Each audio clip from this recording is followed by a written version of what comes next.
سوال: وہ کون مسلمان ہے چاہے جس طرح بھی سوئے نیند سے اس کا وضو نہیں ٹوٹتا؟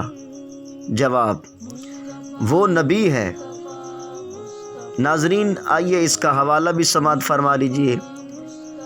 صدر الشریعہ بدر الطریقہ مفتی محمد امجد علی اعظمی رحمۃ اللہ تعالی علیہ کی مشہور زمانہ کتاب فقہ حنفی کی عالم بنانے والی کتاب بہار شریعت، اس کا حصہ نمبر 3 اور پیج نمبر 27 یعنی 27 پر ہے۔